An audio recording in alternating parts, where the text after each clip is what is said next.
The Lakers are really in trouble, in my opinion, of missing the playoffs. They're really in trouble of missing the playoffs because they're not taking advantage of their schedule. They did not take advantage of their schedule. They did not get a cushion. The NBA gifted them the most generous first 15 games of an NBA's schedule I've ever seen, and they did not take advantage. One thing you can't say about the Brooklyn Nets is that they have beaten, for the most part, the bad teams. I think Houston is the first sub 500 team to beat the Brooklyn Nets this year. And they did it without, of course, Kevin Durant being out there. But they lost to the Memphis Grizzlies, who didn't have their two best players.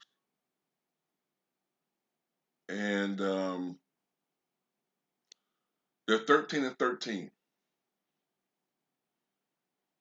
And it's going to get worse, especially in January. I think January and February are going to be some trying months for them, especially January. Later part of January is going to be a 6-game road trip. It's going to get kind of bad, man. And they already got 13 losses. I looked at their schedule from December onward. I counted like 25 losses on top of the 13 losses they have. Like 25 probable losses on top of the 13 they already got. So what is that? 40, 44 and 38, right? So that's 44 and 38. Would that qualify for the playoffs in the Western Conference? I haven't looked at the standings, but I would these inexplicable games to 500 teams. So they they might finish with possibly possibly a sub 500 record. They might finish 39 and 43 or something like that, man, and not make the playoffs. And one of the problems with the Lakers this year has been they've been all bark and no bite. They talk, but they don't deliver. They talk about what they got to do out there, what they need to do, but they don't do it on a consistent basis. We've seen flashes of what this team could do. We've seen flashes of a team that at least is a playoff caliber team, you know, but they don't do it throughout the entirety of a game. And the only thing I can think of, that makes sense is that they're just not a good team. And I think age has something to do with it. I think age has something to do with it. And I'm also beginning to wonder, from looking at Anthony Davis, is he going to be one of these guys who is going to be out the league by 33, 34 because of age and injury? Not everybody ages like fine wine. Not everybody ages like that. We're so accustomed now to seeing these players play longer now. The nutrition is more focused upon the workout regimen, the advancements in medication, the advancements in medicine and surgery, the advancements in so many different things now compared to, a couple of years ago or even 15, 20 years ago, to the point now, we expect so many of these guys to play 18, 19, 20, 21 years. Vince Carter played 22 NBA seasons.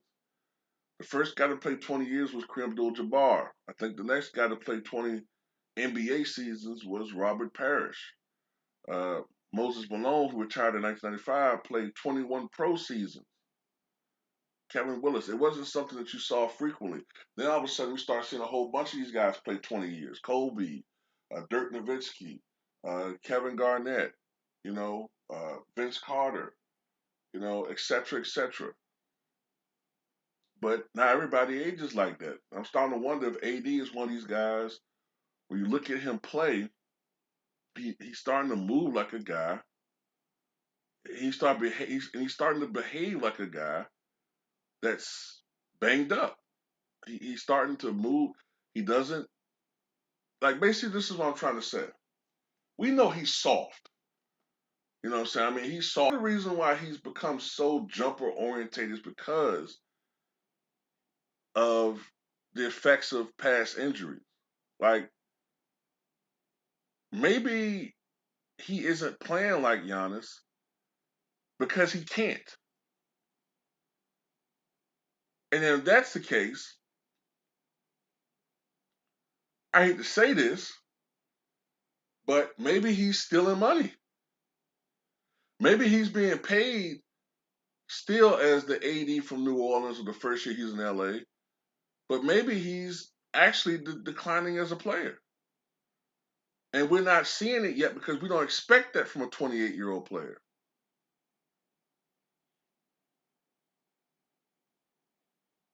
I mean, shit, Mike Tyson, he peaked at age 23. When he came out of retirement, he was a shell of himself. Well, not out of retirement, excuse me, out of prison. He was 29. He was 29 when he came out of prison, but he was a shell of himself. He never became the same fighter. Now, I know that had to do with prison and other things, but still, not everybody ages the same. You know, it's funny because Mike looks sharper at age 54 than he did when he last fought when he was 39 professionally. But anyway, no, what I'm saying, a lot of these guys, you don't know, man. Sometimes these guys just don't age very well. So I don't know. I don't know what it was. If it's a little bit of that, plus the fact that he's soft and don't want to bang whatever, you know. But this team, they're just not getting it done. They're just not getting it done, and I don't see them turning any magical corner.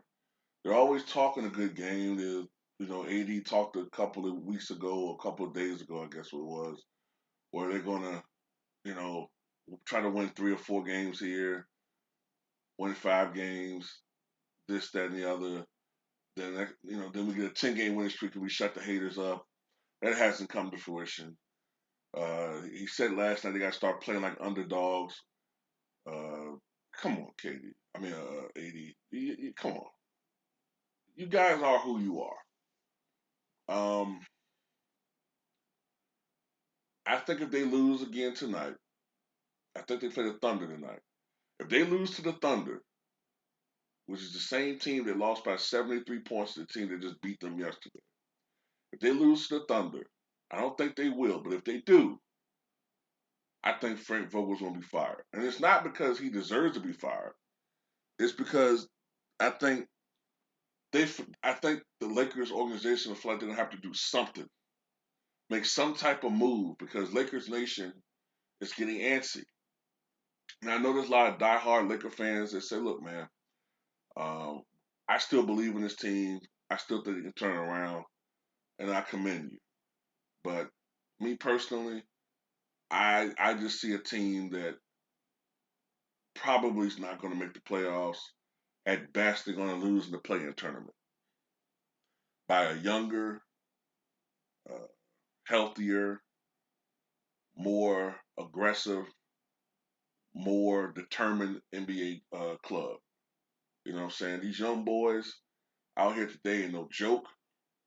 These guys can run, and you got a guy on your team. Look, by by the playoff time, you're gonna have a 37-year-old LeBron James, a 33-year-old Russell Westbrook who tends to load manage as the season progresses, a 38-year-old Carmelo who is starting to, in my opinion, play a little bit more inconsistent the last couple of weeks. We already know the issues with AD. You got all of these players that signed up, they ain't doing a goddamn thing. There's always some guy on the injured reserve. I mean, there's nothing that's telling me that this team's going to go anywhere. There's nothing. When you look at certain teams and you can tell after a while, usually to me, unless there's something seismic that happens that catapults a team into another direction. It happens at times. But usually a team will tell you what they are, in my opinion, after 15 to 20 games. Now we're 25 going to 30 games into the season. The Suns are championship contenders. The Warriors are championship contenders. Milwaukee, when they get their shit right, they'll be championship contenders. I'm not sold on Brooklyn. You know, if certain things happen, then maybe they can get in to the finals. But I think it'll have to be certain circumstances. Lakers ain't going anywhere, y'all.